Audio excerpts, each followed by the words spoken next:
Welcome all. I am Mayur Jagdale आणि जो आपला सब्जेक्ट आहे मेंटेनन्स ऑफ इलेक्ट्रिकल इक्विपमेंट त्यामध्ये टॉपिक नंबर 4 आपण चालू केलेला आहे. ठीक आहे. टॉपिकचं नाव काय? Testing and trouble shooting of transformer. त्यामधील पुढील पार्ट आपण बघणार आहोत आज.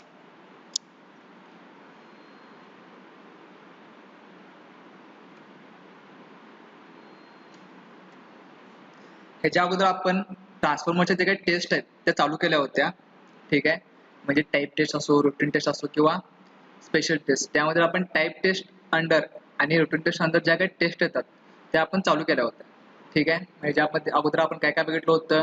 वायटिंगचा रेजिस्टर बघितला होता, वायटिंग रेजिस्टर कसं टेस्ट करायचा, पोलॅरिटी टेस्ट कशी करायची, वेक्टर टेस्ट कशी करायची, फेजिंग आउट टेस्ट कशी करायची.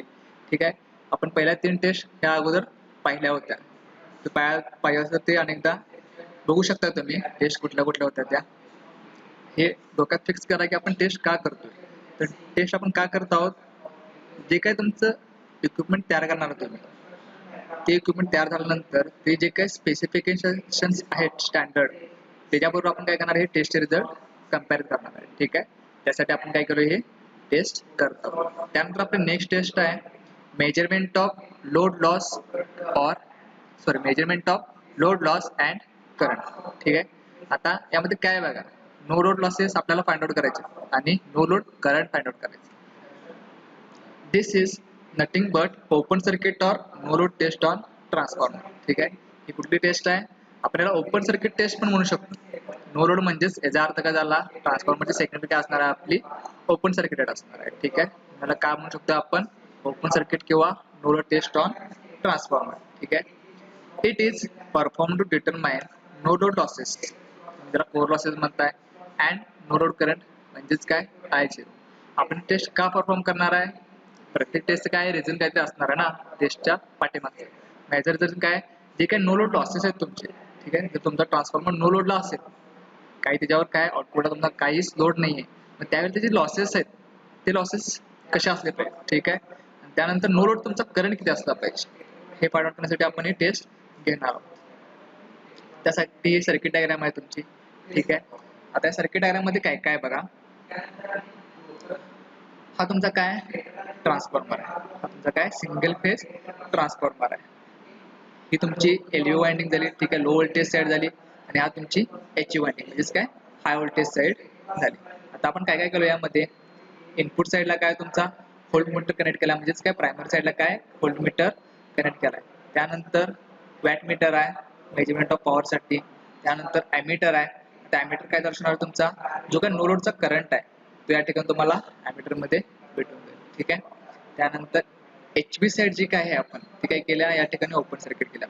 ठीक आहे. हे पण इम्पॉर्टंट आहे, हा क्वेश्चन विचारतात तुमच्या ओपन सर्किट टेस्ट मध्ये, कुठली साईड तुमची ओपन सर्किटेड असते, एलव्ही असते की एचव्ही असते. हा इम्पॉर्टंट क्वेश्चन आहे, त्यामुळे हा लक्षात ठेवा. शॉर्ट सर्किट मध्ये तुमची कुठली साईड शॉर्ट सर्किट असते किंवा ओपन सर्किट मध्ये तुमची कुठली साईड ओपन सर्किट केलेली असते. ठीक आहे. आपल्या या ठिकाणी कुठली आहे तुमची एचव्ही साईड काय आहे, ओपन सर्किट आहे. एलव्ही साईड आपण काय केल्या, ॲमीटर आणि व्होल्टमीटर जोडला एलव्ही साईडला आणि वॅटमीटर जोडलेला पॉवर मेजरमेंट साठी. आता काय सांगितले बघा, the ammeter reading gives the no load current I0. त्यावेळी आपण काय देणार, ट्रान्सफॉर्मरला सप्लाय देणार आहे. ठीक आहे. प्रायमरी साईडला तुम्ही ॲपरेटर्स कनेक्ट केले आणि सेकंडरी साईड केला काय केलाय, ओपन सर्किट आहे. म्हणजेच ह्या साईडला कुठलाच लोड नाही, लोड नाही, त्यामुळे तुम्हाला लोड करंट दाखवणार आहे का इथे नाही, तुम्हाला काय दाखवणार आहे, ओनली नो लोड करंट दाखवणार. नो लोड कंडिशनला जो काय करंट तुमचा येईल तो कुठे दाखवणार, तुमच्या ॲमीटर मध्ये दाखवणार आहे. ठीक आहे. नेक्स्ट काय, transformer is open circuit, there is no output power. Same, पण लोड जोडला आहे नाही. जर मी लोडच जोडला नाही तर मला पॉवर मिळणार आहे का या ठिकाणी, नाही. पॉवर कुठून भेटते, तुमच्या लोड मधून. मी लोडच जोडला नाहीये तर त्याचं काय वॅटेज दाखवणार आहे काय, नाही. त्यामुळे सिंपल काय, transformer is open circuited, there is no output power. Transformer open circuit असल्यामुळे आउटपुट पॉवर मला काहीच मिळणार आहे. त्यामुळे हा काय झाला तुमचा, रिडिंग काय झाली तुमची W0. रिडिंग काय झाली तुमची W0, म्हणजे there is no output power, there is no load at output, therefore no output power. This input power only consists of core losses and copper loss. ठीक आहे. ही जी काही इनपुट पॉवर आहे तुमची या ठिकाणी काय असणार आहे फक्त, किंवा या वाइंडिंगची जी काय तुमचे लॉसेस आहेत ते कुठले असणार आहेत, फक्त जे काय कोर आहे ट्रान्सफॉर्मरचा तुमचा, ठीक आहे, ट्रान्सफॉर्मरचा जो काय तुमचा कोर आहे, हा जो कोर आहे ना, त्या कोरचे लॉसेस प्लस कॉपर लॉसेस, म्हणजेच काय जे काय वाइंडिंग तुमचे कॉपर लॉसेस आहेत ते फक्त कन्सिडर होणार आहेत. ठीक आहे. This input power only consist of core losses and copper losses. पण काय होते बघा, no load current is so small. तर हा नो लोड करंट तुमचा स्मॉल का असणार आहे, तुम्ही सांगू शकता कशावरून, माझा लोडच नाही आहे त्यामुळे करंट काय असणार आहे, स्मॉलच असणार आहे ना. ठीक आहे. जर मी लोड दिला तर माझा करंट इन्क्रीज होणार आहे, हे तुम्हाला माहित असेल. ठीक आहे. जर मी लोड दिला तरच माझा करंट काय होणार आहे, इन्क्रीज होणार आहे. सपोज मी इथे काय टाकत गेलो, लोड टाकत गेलो एअर कंडिशनला, तर काय होणार आहे, माझ्या करंट मध्ये चेंज काय तर दाखवणार आहे. ठीक आहे. त्यामुळे no load current is small. का स्मॉल आहे, लोड नाही त्यामुळे small is so small that this copper losses can be neglected. माझा नो लोड करंट काय खूप कमी आहे, माझा लोडच नाही, मग कॉपर लॉसेस काय होणार आहे ते त्यामध्ये नाही. का होणार नाही, लोड नाही त्यामुळे कॉपर लॉसेस आपले काय होणार आहेत, झिरो होणार. ठीक आहे. कॉपर लॉसेस काय होणार आहेत, झिरो होणार किंवा एकदम मायनर असणार. ठीक आहे. त्यामुळं आपण काय करणार आहे, जी input power, okay, input power is almost equal to the core losses. म्हणजेच काय, जी काय तुम्ही इनपुट पॉवर द्याल आहे, ठीक आहे, सॉरी, इनपुट पॉवर जी काय आहे त्यावेळी व्होल्टेज देणार आहे, आउटपुट काय आहे, काय नाही, आउटपुट नाही त्यामुळे काय निग्लेक्ट झालं तुमचं, कॉपर लॉसेस निग्लेक्ट झाले. कशामुळे, करंटची अमाऊंट काय एकदम स्मॉल आहे की एकदम कमी आहे किंवा निग्लेक्टेबल. त्यामुळे काय झालं, जे काय तुमचं इनपुट पॉवर दाखवणार आहे, हा जर W0 दाखवणार आहे ना वॅटमीटरला रेडिंग, तो काय असणार आहे, इज इक्वल टू तुमचे जे काही कोर लॉसेस आहेत, इज इक्वल टू जे काही तुमचे कोर लॉसेस आहेत ते तुम्हाला डायरेक्टली ते मिळणार. ठीक आहे. आपण नो लोड लॉसेस म्हणजे जे काही कोर लॉसेस आहेत किंवा नो लोड करंट आहे तो कसा फाइंड आउट करणार समजलं. ह्याला measurement of no load loss किंवा measurement of no load loss किंवा तुम्ही याला काय म्हणू शकताय, ट्रान्सफॉर्मरची ओपन सर्किट टेस्ट. ठीक आहे. तुम्हाला क्वेश्चन कसा पण विचारते, क्वेश्चन कसा असेल, measurement of no load loss, ठीक आहे, टेस्ट एक्सप्लेन करा, किंवा open circuit test of transformer explain करा, असा पण क्वेश्चन असू शकतो. दोन्हीचं सेम आहे. ओपन सर्किट टेस्ट आपण काय करत असतोय, नो लोड लॉसेस काढायला. ठीक आहे. जर तुम्हाला लक्षात ठेवायचं असेल तर कसं लक्षात ठेवू शकता तुम्ही, ओपन सर्किट टेस्ट आहे ना, म्हणजे लोड काहीच नाही, म्हणजे याचा अर्थ काय झाला, तो नो लोड टेस्ट झाली. ओपन सर्किट टेस्ट म्हणजेच काय झाली, ती नो लोड टेस्ट झाली. या ठिकाणी आपण काय काय फाइंड आउट करणार आहे, जे काही लॉसेस आहेत आणि करंट. ज्यावेळेला मी लॉसेस आणि करंट फाइंड आउट करेन त्यावेळी माझं मेन पर्पज काय, हा जो काय तुमचा W0 आहे आणि हा जो काय तुमचा I0 आहे, तुम्ही कम्पेअर कशाबरोबर करणार, तुमचे standard data sheet. If results are okay then we transport this transformer to the purchaser. ठीक आहे. त्यानंतर आपण काय करणार, हा ट्रान्सफॉर्मर तुमच्या परचेसर जो कोणा त्याला विकणार आहे. सपोज तुमचे जे काय लॉसेस आहेत आणि लो लोड करंट आहे त्यामध्ये काही चेंजेस असतील, तुमच्या रिझल्ट काय असतील वेगळेच असतील, तर तुम्ही काय करणार, तुमचा ट्रान्सफॉर्मर काय मॅन्युफॅक्चरिंग डिफेक्ट आहे किंवा त्याचा मेंटेनन्स करायसाठी तुम्ही तो घेऊन जाऊ शकता. ठीक आहे. आय होप तुम्हाला हा measurement of no load losses म्हणजे जर आपण काय म्हणतोय ओपन सर्किट टेस्ट समजला असेल. ठीक आहे. त्यानंतर नेक्स्ट आहे measurement of impedance and load loss. ठीक आहे. Measurement of impedance and load loss. आता या ठिकाणी काय आले बघा, लोड लॉस आलाय, आता आपण काय बघितलो, नो लोड लॉस. आता लोड आलाय म्हणजेच काय, ट्रान्सफॉर्मरच्या सेकंडरी साईडला काहीतरी असणार आहे किंवा ट्रान्सफॉर्मरची सेकंडरी काय असणार आहे, शॉर्ट सर्किट असणार आहे. ठीक आहे. या वर्ड वरून तुम्ही ते आयडेंटिफाय करू शकता. त्यामुळे वर्डचं मिनिंग व्यवस्थित समजावून घ्या. ठीक आहे. त्यामध्ये काय काय बनणार बघा, this is nothing but short circuit test of a transformer. ही काय ट्रान्सफॉर्मरची शॉर्ट सर्किट टेस्ट आहे. सेम जसं तुमची काय केला ओपन सर्किट टेस्ट घेतला ना, सेम तशी एक काय शॉर्ट सर्किट टेस्ट आहे. त्याची डायग्राम काय बघा, जे आपली ओपन सर्किटची डायग्राम होती, जी आपली ओपन सर्किट टेस्टची डायग्राम होती ती सेम आहे. ठीक आहे. फक्त फरक काय यामध्ये, या ठिकाणी बघा एलव्ही साईडला काय केलंय, तुमचं शॉर्ट सर्किट केलं, काय केलं या साईडला तुमचं काय केलं, शॉर्ट केलं. त्यामध्ये चेंजेस काय काय बघा, तुमचे ओपन सर्किट आणि शॉर्ट सर्किट मध्ये चेंजेस काय काय. प्रायमरी साईडला काय एच यू वाइंडिंग आहे आणि तुमची या ठिकाणी L V winding short circuit केली. हा क्वेश्चन महत्वाचा आहे. In open circuit test which winding is open circuit, ठीक आहे, आणि in short circuit test which side or which part is short circuit, ठीक आहे. त्यामुळं हे तुम्हाला लक्षात ठेवावं लागेल. एच व्ही आणि एल व्ही वाइंडिंग आपण काय करणार आहे, शॉर्ट सर्किट मध्ये शॉर्ट करणार आहे. ओपन सर्किट मध्ये काय करतोय, एच व्ही साइड आपण शॉर्ट ओपन करतो. इथं तुम्हाला समजेल बघा, ठीक आहे. फॉर एक्झाम्पल इथं काय केलंय आपण, त्या ठिकाणी काय केलंय बघा, ही तुमची एच व्ही साइड काय केल्या ओपन आहे आणि त्यानंतर इथं काय तुमची एल व्ही साइड काय शॉर्ट, ठीक आहे.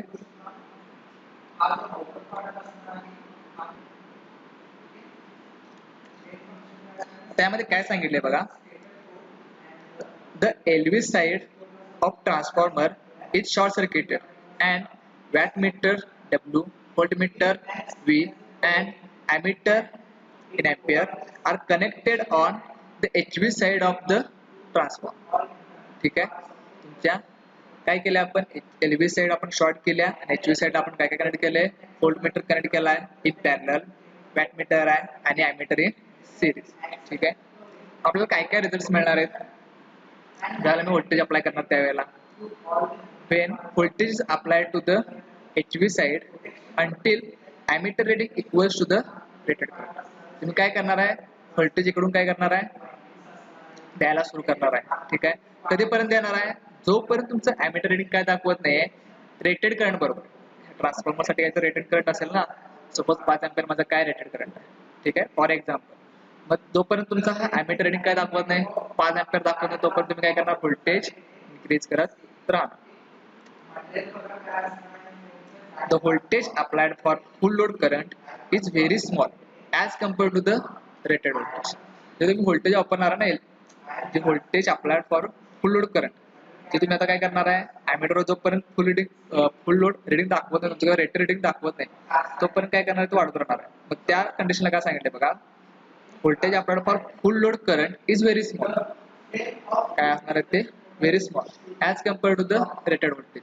जे काय तुमचं रेटेड व्होल्टेज असणार त्यापेक्षा तो काय असणार, व्होल्टेज तुमचं जे अप्लाय करणार आहे ते कमी असणार. Core loss due to small applied voltage can be neglected. जे काय तुमचा व्होल्टेज इथून अप्लाय करला ना तुम्ही, ठीक आहे, व्होल्टमीटर तुमचा ऑलरेडी काय करेल, शो करेल जे काय तुमचं इनपुट व्होल्टेज आहे. तुमचं सॅटिस्फॅक्शन कधी होणार आहे, जोपर्यंत तुमचं फुल लोड करंट येणार आहे, ठीक आहे. फुल लोड करंट आला म्हणजे तुम्ही काय करणार, व्होल्टेज अप्लाय करायचा बंद करणार आहे.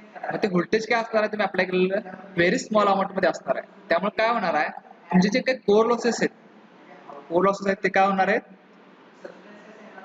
कोर लॉसेस निग्लेक्ट होणार, ठीक आहे. स्मॉल असल्यामुळे काय होणार आहे, ते निग्लेक्ट होणार. त्यामुळे तुम्हाला काय वॅटमीटर दाखवणार reading, wattmeter reading can be taken as copper loss in the transformer.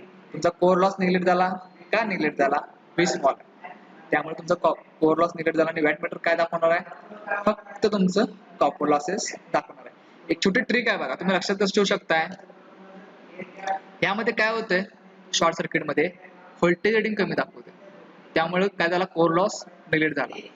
तुमच्या ओपन सर्किट मध्ये काय होत होता, करंटचा रेडिंग कमी दाखवत होता, त्यामुळे तुमचा कॉपर लॉस निग्लेक्ट होऊ शकतो. त्यामुळे हे जर रिलेशन लक्षात ठेवला तरी चालते. ॲमीटर रेडिंग कमी दाखवणार, करंट कमी दाखवला म्हणजे copper loss neglect in open circuit test. In short circuit test काय होणार आहे, व्होल्टमीटर रेडिंग तुमचं कमी दाखवणार आहे, अप्लाइड केलेलं व्होल्टेज कमी असणार आहे, त्यामुळे कोर लॉस तुमचा निग्लेक्ट होणार आहे आणि कॉपर लॉस तुम्ही फक्त फाइंड आउट करणार, ठीक आहे. नेक्स्ट आहे आपला मेजरमेंट ऑफ इन्सुलेशन रेजिस्टन्स, ठीक आहे. यामध्ये काय केलंय बघा, before commissioning the transformer it is necessary to know the insulation resistance of a transformer to avoid excessive leakage current. हा खूप महत्त्वाचा पार्ट आहे इन्सुलेशन रेजिस्टन्स, ठीक आहे. इन्सुलेशन रेजिस्टन्स आपण जो आपण ट्रान्सफॉर्मर कमिशनिंग करणार आहे, म्हणजे एखाद्या ठिकाणी जाऊन इन्स्टॉल करणार आहे, त्याच्या अगोदर आपण काय केलं पाहिजे, इन्सुलेशन रेजिस्टन्स ट्रान्सफॉर्मरचा चेक केला पाहिजे. कशासाठी, जे काही एक्सेसिव्ह लिकेज करंट होणार आहे, रेजिस्टन्स तुमचा काय असेल, कमी असेल तर काय होणार आहे, एक्सेसिव्ह अमाऊंट मध्ये तुमचा करंट लीक होणार आहे. त्यासाठी टेस्ट खूप महत्त्वाची, ठीक आहे. मग याच्यासाठी आपण काय वापरतोय, megger is used to find out insulation resistance between winding, meaning लक्षात घ्या, इन्सुलेशन रेजिस्टन्स बिटवीन वाइंडिंग्स, ठीक आहे, वाइंडिंग्स मध्ये इन्सुलेशन रेजिस्टन्स, त्यानंतर वाइंडिंग अँड कोर मध्ये इन्सुलेशन रेजिस्टन्स, त्यानंतर कोर अँड क्लॅम्पिंग ब्लोड्स मधलं इन्सुलेशन रेजिस्टन्स आपण मेगरच्या सहाय्याने काय करतोय, मेजर करतो, ठीक आहे. कुठलं कुठलं मेजर करणार, in between windings, in between windings and cores, in between core and clamping bolts, ठीक आहे. जर हे वाइंडिंग रेजिस्टन्स जर तुमचं कमी आलं तर काय होणार आहे, एक्सेसिव्ह अमाऊंट मध्ये तुमचं काय होणार आहे, लिकेज करंट फ्लो होणार आहे. आता एक तुम्हाला टेबल आहे, ठीक आहे, त्यावरून तुमचं जे काही टेस्टचे रिझल्ट आहे ते तुम्हाला कळतील बघा.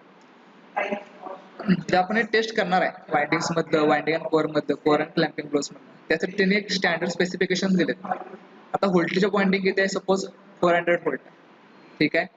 तुम्ही मेकर काय करणार, घेऊन ते चेक करणार, मिनिमम इन्सुलेशन रेजिस्टन्स किती पाहिजे तुमचा, इन मिली ओहम आहे, ठीक आहे, इन मिली ओहम.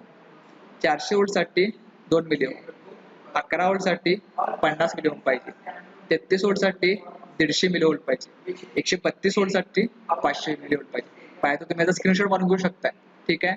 हे काय तुमचं इन्सुलेशन रेजिस्टन्सची रेंज आहे. 400 व्होल्ट असेल तर 2 मिली ओहम पाहिजे, 11 व्होल्ट असेल तर 50, 33 असेल तर 150, 132 असेल तर 500, ठीक आहे. आय होप तुम्हाला तिन्ही पण टेस्ट समजले असतील, तिन्ही पण टेस्ट तुम्हाला समजले असतील. इम्पॉर्टंट टेस्ट आहेत.